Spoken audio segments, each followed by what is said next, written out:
काशी के रुद्राक्ष convention centre में जीतन राम मांझी जी हैं। इसमें ही सेवा परीक्षा का आयोजन क्यों? हमारा जो एमएसएमई विभाग है वो भारत के हर कोने में अपना इस प्रकार का आयोजन कर रहा है और उसका मकसद यही है कि एमएसएमई के संबंध में बहुत प्रचारित बात नहीं हुई है और हमारे प्रधानमंत्री नरेंद्र मोदी जी की ये मानना है और उसको मैं भी समझता हूँ कि यदि जो हमारे समाज के सबसे नीचे तबके के लोग हैं, आर्थिक दृष्टिकोण से, सामाजिक दृष्टिकोण से, उनका अगर उत्थान करना है तो एमएसएमई से बढ़कर के कोई ऐसा संस्थान नहीं है जो ऐसा कर सकता है। आप जोड़िए इसी से कि खेती के बाद हमारा जो एमएसएमई है वो भारत के अर्थव्यवस्था में सेकंड सबसे लार्जेस्ट संस्था है जो योगदान देता है। अब उदाहरण के लिए हमारा जीडीपी होता है सबसे प्रमुख चीज, तो समूचे भारत के जीडीपी का 30.1% योगदान हमारा एमएसएमई का है। उसी प्रकार से यदि आप करते हैं एक्सपोर्ट का, तो जो भी कंट्री एक्सपोर्ट में आगे होता है उसको उन्नत समझा जाता है और जो संस्था एक्सपोर्ट में ज़्यादा सहयोग देती है उसको भी अच्छी संस्था मानी जाती है। तो हमारा एक्सपोर्ट में जो कंट्रीब्यूशन है लगभग 46% है, ये है। फिर उसके बाद मैन्युफैक्चरिंग में भी 36% के आसपास है। इस तरह से हमारा ये जो है सो भारत के अर्थव्यवस्था को, जो भारत प्रधानमंत्री जी का ये कहना है कि बाई 30 हम लोग उस संसार का तीसरा आर्थिक व्यवस्था बनाना चाहते हैं, उसमें हमारे एमएसएमई का बहुत बड़ा हाथ है।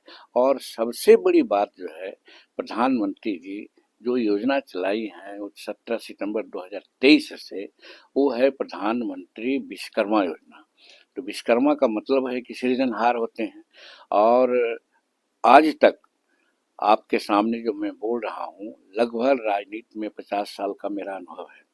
आज तक उन तबकों को किसी ने नहीं देखने का काम किया जो आज हाशिए पर रहे हैं, उनको कोई नहीं देखा है और समाज में उनका बहुत बड़ा महत्व है।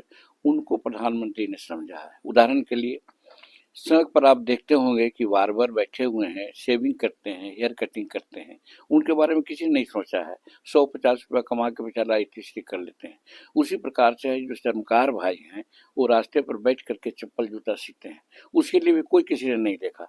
इसी तरह से 18 ट्रेड्स हमारे विश्वकर्मा, पीएम विश्वकर्मा योजना में है, जिसको इन्होंने लॉन्च किया और उसको काफ़ी पैसा 13,000 करोड़ के आसपास में दिया गया इस योजना को।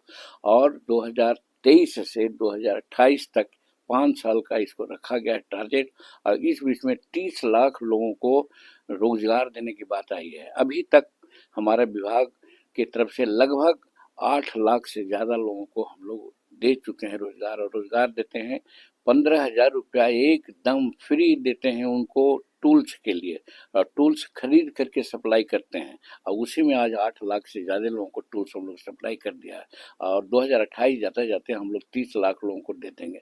और उसके बाद हम बीइंग ए मिनिस्टर ऐसा कहते हैं और हमको लगता है कि प्रधानमंत्री खुद इसको सोचेंगे कि इतना बड़ा लाभ कोई भी विभाग या कोई भी संस्था नहीं दे पाती है, इसलिए इसको 28 से भी और आगे बढ़ाया जा सकता है। हमारी भी अनुशंसा होगी कि चूंकि गरीब के मालाकार हैं, कारपेंटर हैं, नाव बनाने वाले लोग हैं, और गोल्ड स्मिथ हैं, आयरन स्मिथ हैं, ताला बनाने वाले लोग हैं, ये सब जो है जिनके बारे में कोई आज तक नहीं जानता था, अब इनका बड़ा योगदान है हमारे आर्थिक व्यवस्था में। तो इसलिए एक अच्छे प्रशासक और गरीब के हिमायती होने के नाते हमारे प्रधानमंत्री जी ने पीएम विश्वकर्मा चलाया है और उसको बहुत सक्सेसफुली हम लोग आगे ले जा रहे हैं और आगे बढ़ावेंगे। तो कहने का गर्ज ये है कि आज भी हम लोग कहते हैं कि लगभग 70% लोग हम लोग भारत में अभी गरीब हैं।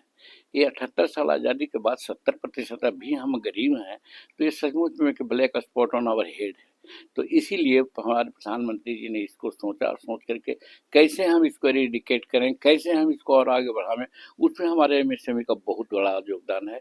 चाहे एमएसएमई में कई एक ऐसा स्कीम्स है, उसके माध्यम से यहाँ तक schedule caste schedule types hub से भी है। यहाँ पर यशस्विनी योजना है जो महिलाओं के लिए हम लोग चलाते हैं, वो क्या और तरह के कई योजना है, ये रेडी नहीं आ रहा है, लेकिन ऐसा है कि जिससे हम छोटे छोटे इंटरप्रेन्योर्स को मई दे करके पैसा दे करके उसको हम बढ़ावें। और बैंक गारंटी की हमारे कहने 3 लाख रुपया तक के हम लोग बैंक गारंटी की कोई दिक्कत नहीं देते हैं और बहुत कम सूद में पैसा दे देते हैं। 2 लाख तो कोई कर्ज भी कोई पैसा लेते ही नहीं है और उसको बढ़ने का मौका देते हैं। तो इस तरह से जो ग्रामीण क्षेत्र में या शहरी क्षेत्र में जो सबसे हाशिए पर जो लोग हैं, जो कंट्रीब्यूट कर सकते हैं हमारे अर्थव्यवस्था को, उसके विकास में हमारा एमएसएमई लगा हुआ है और बहुत अच्छा काम कर रहा है। और आज हम लोग इसलिए यहाँ पर आए हैं कि प्रधानमंत्री जी का ये कंस्टिट्यूंसी है, यहाँ से भी हम लोग एक ऐसा दे संदेश लोगों को कि ताकि हम आगे बढ़ सकें। पीएम विश्वकर्मा योजना के तहत कितने लोगों को लाभ पहुंच रहा है ये तो मंत्री जी बता ही रहे हैं, लेकिन यहाँ से जो कि पीएम का संसदीय क्षेत्र है, यहाँ से भी संदेश देने की कोशिश रहेगी। कैमरा पर्सन मनीष सिंह के साथ डॉक्टर केश बहादुर सिंह गौतम, डीडी न्यूज वाराणसी।